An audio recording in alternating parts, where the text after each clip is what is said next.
Have you been horrified by what's going on with the Diddy case? If you have been, it's about to get more horrific. I'm a nerdy guy, and today we're gonna be reacting to Dylan's page.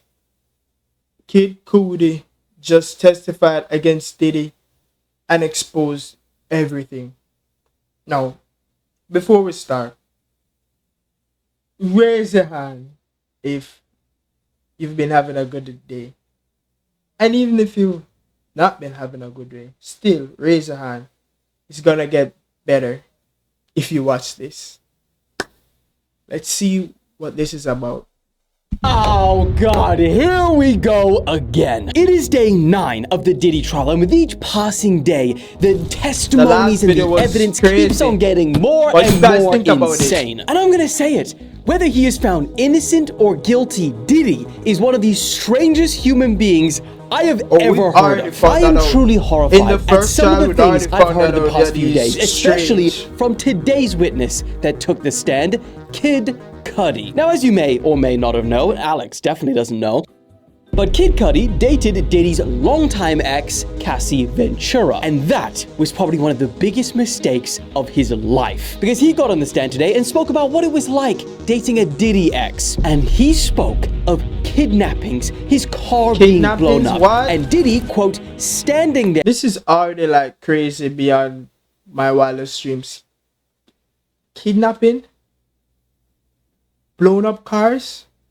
What else? This is like a scary movie. I'm already scared.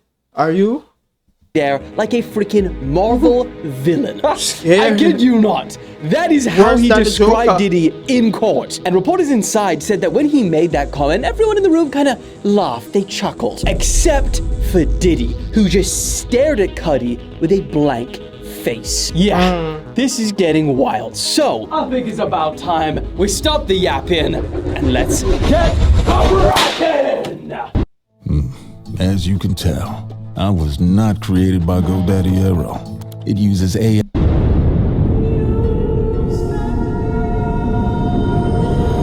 So last week, we spoke about the horrors of the reality of dating Diddy through the testimonies of his ex, Cassie Ventura. Now, if you haven't watched that video, and if you haven't watched my reaction to that video, it's on the channel. Let's go to the channel, look there, tell me what you guys think. Video yet, go back now. Alex is you really need to. Like, what happened? Her testimony was like very, very wild. Like, you've ever seen like a movie mixed into a, it's like a horror film mixed with adventure. It's some of the craziest things you've ever heard in your life. I don't even want to discuss it. You need to go back because you need to watch the first part so it really paints a good picture, full picture of the diddler. But in the days at court since then, we have seen Diddy's lawyers try and frame Cassie as anything other than a victim. Things like trying to argue to the jury that she was unfaithful to Diddy and she was a dirty, cheating whore. Probably can't say any of that. Not my words. And it's probably going to be a beep, beep, beep. And if you think about it, it's a pretty weird angle to take for the lawyers, since we also heard that Diddy literally paid male prostitutes to sleep with her in front of him. Yeah, we are covered it in the last video. So weird. It's... Who's the whole... It's crazy. Then again, it makes a little bit more sense when you find out that... Sorry, this one is crazy. When you find out that one of Diddy's lawyers is the guy that represented Young Thug. You know, remember Young Thug? Young, truly, humble under God. I mean, despite how bizarre that whole thing was, he still ended up getting Young Thug freed, so can't knock it. Anyway, so since our last update, we've also heard numerous other witnesses, mostly male prostitutes that Diddy hired. One nicknamed the Punisher. Oh my. Yeah. Wow, man. Damn. This is getting wilder by the music. So now we have a male escort by the name of the Punisher. So I'm guessing he was there on the stand. Look at this. An exotic dancer called the Punisher discovered his client's identity when he turned on a hotel television before an encounter, and the screen said, "Welcome, Sean Combs." Sarai, he's testified at the hip hop mogul's trafficking trial that he was hired to create what? Erotic scenes with Combs' then girlfriend Cassie, while a naked man watched from the corner. But he did not realize at first that the man was Mr. Combs. That changed when Mr. Hayes was waiting for his client in a luxury hotel side suite and saw his name on the television's welcome screen. Mr. Combs, what, 55, has not pleaded guilty to racketeering, trafficking, and transportation to engage in. Yeah. Guys, what do you think? What do you think about this whole article? Like, literally, we have an exotic dancer named the Punisher off the bat. What do you guys think? I don't know what to think. I just think this is wild. This is crazy. This is a whole story. Like, this is a whole novel. Whoever wrote this book, phenomenal job. Phenomenal. Like, the pieces just keep falling straight into place like our story would. Phenomenal novel. Excellent. Told you. Top work. What? Another strange part about all of this is how often food is coming up in the trial. Because it turns out, another weird detail is that Diddy is apparently a big fan of ketchup and applesauce. Yes. Apparently the diddler loves applesauce so much that he puts it on his burgers. Which begs the question, why are we talking about this in a trial about racketeering and sex trafficking? But, I mean, applesauce on burgers, guilty. What do you guys think about that? Do you guys try applesauce on burgers? Comment down below. I've never tried that though. I don't think I will. Applesauce on burgers. You guys gotta let me know about that one. Life in jail. We also heard from a special agent who conducted the raid on not only Diddy's mansion, but the hotel room where he was staying before he got arrested. Oh, and we heard that Diddy was planning... He was planning one last hurrah of a freak-off before he could have no more. I mean, I guess it's not conclusive to say that in prison he's not having any, but it would just be very... So when a client comes to us with an ask to launch an influencer marketing campaign, the process is pretty streamlined. So what we'll do is I don't put it past him. So Diddy knew that he was going to be arrested in New York, and when they raided his hotel room, they found entire bags of baby oil with different flavors and variations, a bunch of drugs, red mood lighting, sex toys, the list goes on. And he was in that room for 11 days before he finally got picked up, so... chances are he had that one last hurrah freak off. Anyway, enough of all of that. You're back up to date. Let's talk about what Kid Cudi said. Now, Alex will have no idea who Kid Cudi is. Am I lying, Alex? Am I lying? Do you know who he is?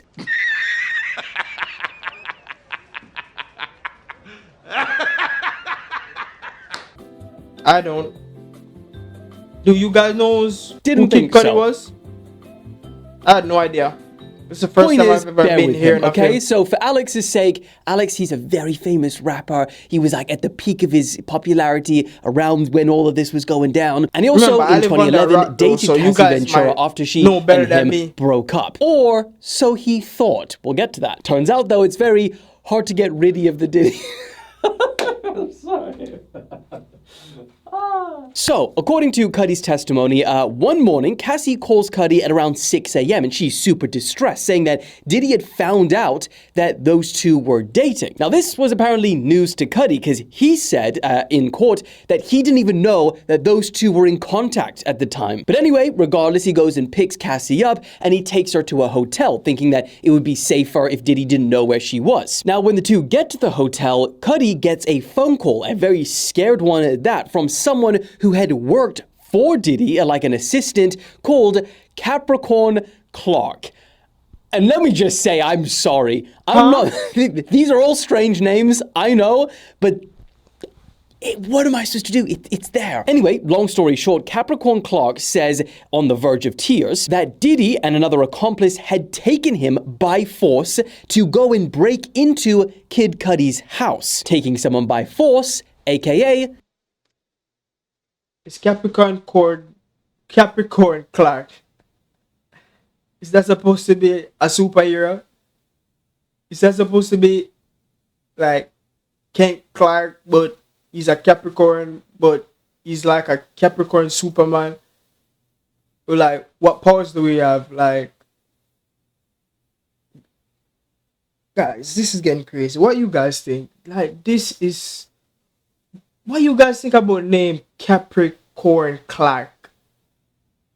What superhero is that? Is he your favorite superhero? What are his powers? Capricorn Clark.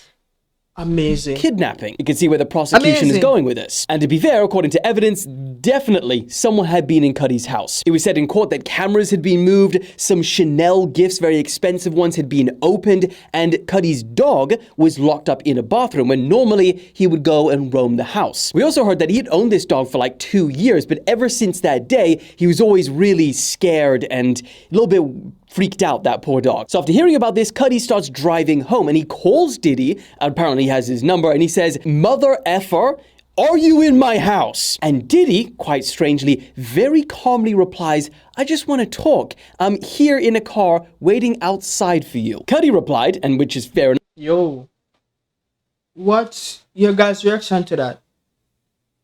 Someone is at your house. They've just went into your house, took some stuff, messed with your dog, all those stuff. And then you proceed to call them. And they're gonna tell you that they're outside of your house waiting on you. I will beat your ass like a Cherokee drum. What's your reaction to that, people? Because this is crazy. Did it sound like he had a death wish, literally? Or maybe they were trying to set up Kid Cudi.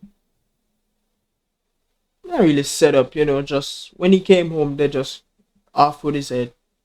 Like all those English shows, just off with his head.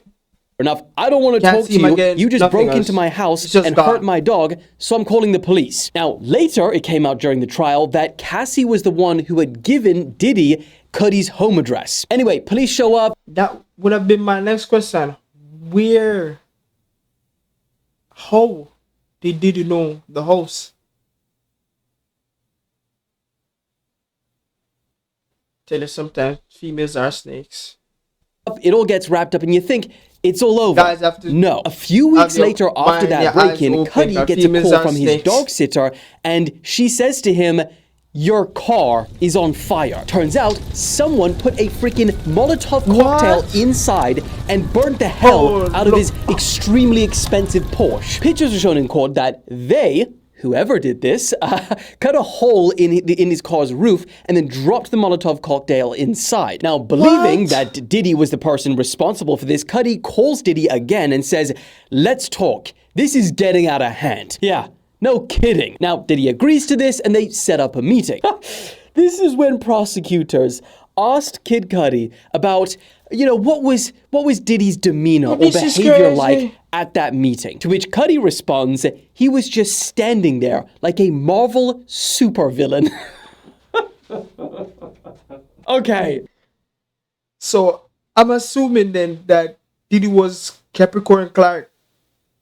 Because we have it here. Cudi said he reminded him of a Marvel supervillain. This is straight up a novel. Like burning up the man's car, making a hole in the top of it just so you can, this is... I'm not taking the blame for this one. Past mind-blowing at this point. Alex will take responsibility for Diddy's supervillain name and his special powers. So this is what it is in 3, 2, 1.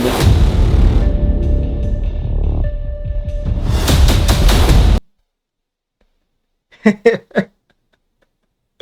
you have a better name than Capricorn Clark. Lex Luba.